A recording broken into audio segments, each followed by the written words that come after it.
Hey, what's up, y'all? It's poppin'. It's D. About to react to this impressive vid. It's titled Normani's Dopamine Album. Was it worth the wait? Honest review. And she also talks about Tinashe. I'm really interested in hearing what she has to say about the album. I reacted to it over on my Patreon. It's up right now if you're interested in checking it out. I was surprised by it. That's all I'll say. But yeah, definitely check out the Patreon down below. My voice is still gone, as you can hear. It is what it is. It'll come back eventually. But yeah, let's hear what she has to say. Let's watch.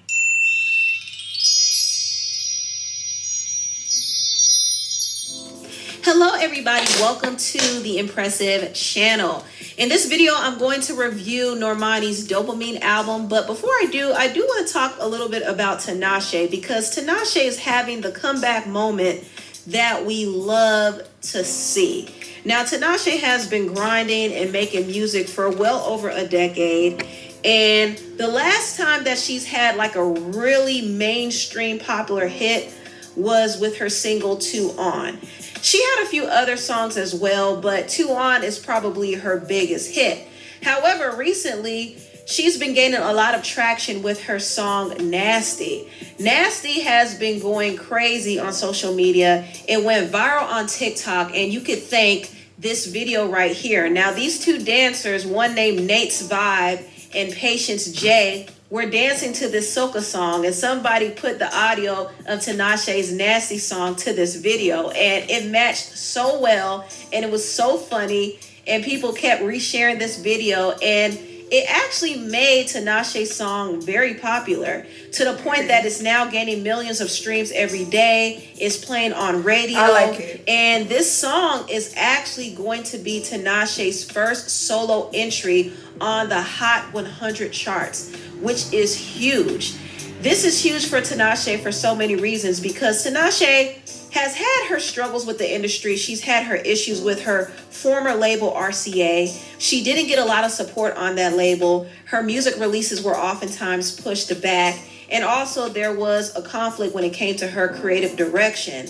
So she ended up parting ways with the label, and she started doing her own thing independently. And I always felt like this was the best decision she could have ever made, because she works better as an independent artist. She has more freedom. She's able to control her releases. She's able to tour and do whatever she wants without being held up by a label.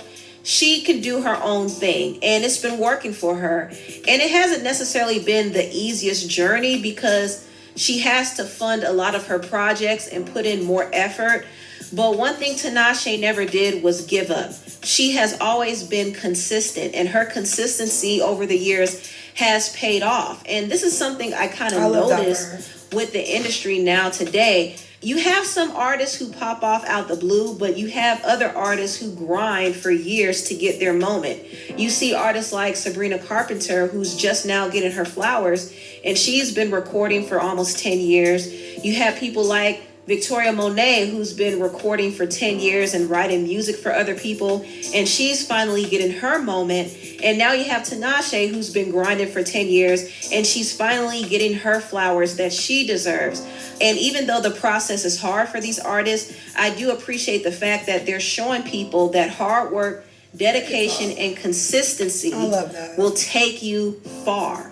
You might not see results right then and there, but in the future, you will see them. So congrats to Tinashe. She deserves everything that she's getting now. Hopefully she has more hits that enter the hot Billboard charts, because I do think she has a lot of good music, a lot of underrated music. So hopefully she has more singles besides Nasty that gets attention. Now, I want to talk about Normani's album, Dopamine. This has been a highly anticipated album from her fans. It has taken Normani a while to finally deliver her debut album, but she did it, and I'm proud of her. And I have to say, I really enjoyed the album a lot. I really, really did. This right here is a pure R&B album, and if you love R&B... I don't typically hear Impressive give anybody a bad review now that I think about it, except Beyonce. She did say she wasn't feeling it, but even on that review, she listed so many songs that she liked. So it's like, she said she really wasn't fucking with it like that, but she's like, I like this song, that song, this song, this song, this song, this song. So Yeah, she tends to like everything, it appears. Music, you will enjoy this. I promise you. The album Can't relate. is super. Can't relate to liking everything is what I mean. Super smooth. It's bold, it's sexy, it's sultry. The production is sonically cohesive and lavishly smooth. I mean, it's a whole vibe. And the album opened up with this heavy hip hop influenced banger called Big Boy. And surprisingly, I really liked the song. Now, at first, I was a bit taken back. I'm not really crazy about the lyrics because they are overly explicit, but I had to run it back a few times because that's the case on a few of these songs, so. I'm not gonna lie to you, I like it. I like the cockiness. I like how the song kind of represents where Normani is from. She grew up in Houston. She's originally from New Orleans, but she also grew up in Houston as well. So there are some Houston hip hop references, and also she gave a shout out to Outkast. I thought it was cool and different, and the album opened up very strong to me. I will say the first half of the album had me hooked. Still was a banger. I like All Yours. I love Lights On. Lights On sounds like something Janet Jackson would have sang. Take My Time. That was a fun little up-tempo vibe. Also, Insomnia. Insomnia is actually one of the best songs on the album. The harmonies, the melodies, just beautiful. Very brandy coated. Candy Paint, of course, is one of my favorites. It's high tempo, infectious, and I like the fact that she did extra tweaks to this song and made it sound more complete with the vocals. So I like that she did that. I also really like the song Distance. I like that she pushed her vocals a little more on that one. And I like Little Secrets a lot, another up-tempo vibe, kind of like a mid-tempo actually. And Wild Side, of course, is a banger, and I think Wild Side fits perfectly on this album. And I also like the fact that she included a different version of Wild Side. But yeah, there are a lot of positive takeaways I got from listening to this album. It's an album that I personally can play all the way through. I thought it was a very solid debut, but I do have some critiques.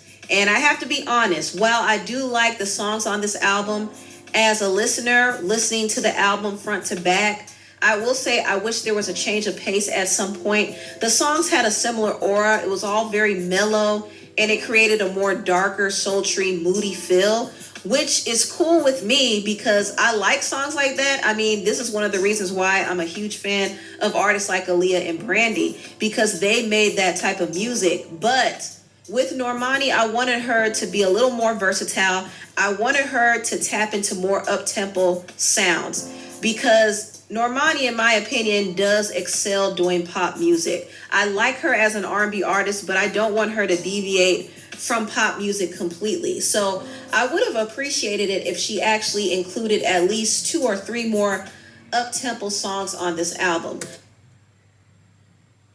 I have an opposite opinion. That I feel like the R&B sound fits her well. Just to kind of break up the pacing a little bit and make things a bit more interesting. Also, I do wish she included some more songs on this album too. She had a few unreleased tracks that sounded really good and they would have worked well on this album. Her unreleased song. Honestly, I appreciate shorter albums. I feel like the longer albums usually are filled with like fluff. Like I feel like a lot of artists tend to add throwaway songs just to make an album longer, and I hate when they do that. So I appreciate when artists keep it short, get straight to the fucking point.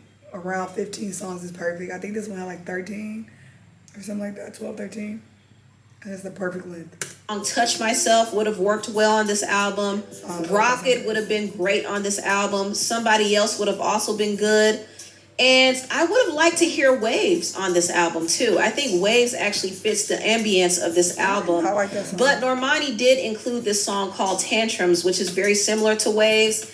I really like this song too, and it leans more into an alternative R&B sound. And I love James Blake's voice on this song. I like it, but dare I say it, I probably prefer Waves over Tantrums. Now, I might change my mind about it in the future, but I would have taken Waves over Tantrums. Also, I don't think Grip needed to be a full song. I think Grip could have worked well as an interlude for Wild Side instead. That's just my opinion. I would have liked if she replaced Grip with an up-tempo song. Also, 159 featuring Gunna. While I really like this song, When I listened to the album in full, I kind of realized that the song wasn't really necessary. I didn't think it added anything to the album. It didn't take anything away from the album, but I felt like it just kind of blended in with the other songs. It didn't really stand out to me. But yeah, those are just a few of my critiques. Overall, I still think the album is very, very solid. I give it a 7 out of 10. It has good replay value. It's definitely the type of album I would play when I'm in a certain mood. And I like how intentional Normani was with the direction of her album. The album was not all over the place. It was very cohesive, and I thought it was a solid, solid debut. Please listen to the album and support it if you haven't. I do hope the album performs well, but I don't like how RCA marketed this album at all, honestly. They didn't really give it the best promotion. She still hasn't released a video. I don't know. I just don't like the way RCA handled this album, but I'm glad Normani was able to release something, and I think the songs have good replay value. It definitely has good staying power, in my opinion, because years from now, you could still go back and listen to an album like this and still appreciate it and enjoy it. So even if she doesn't get the big streams out the gate, I feel like over time her songs will grow and people will appreciate it more. But yeah, that is my overall review on Dopamine. I give it a 7 out of 10. I like it, y'all. I do. Anyway, tell what y'all think. Okay, she had different criticisms than I had. But yeah, I'm glad she enjoyed the album. But again, I've only heard her talk about music that she likes. I haven't heard her talk about a song that she doesn't like or an album that she doesn't like in a very long time. I think WAP was the last was the last song that she said she didn't like at all. And that was a really funny video. I remember that. But yeah, interesting hearing her thoughts. And I'm so happy for Tinashe. I really hope that she continues to do well. It's really sad that TikTok has to be the reason why people appreciate her music, because it just tells me that people just like that song, because of TikTok. And it's like, is that going to translate to them going and listening to other songs by her or what? But it's really unfortunate that TikTok is what makes or breaks an artist or what gets them to excel. It has nothing to do with talent. It's just really sad. But I wish her the best. Anyway, y'all let me know what y'all think about all this. Let me know what other videos you've been watching. I'll see you on the next one. Bye.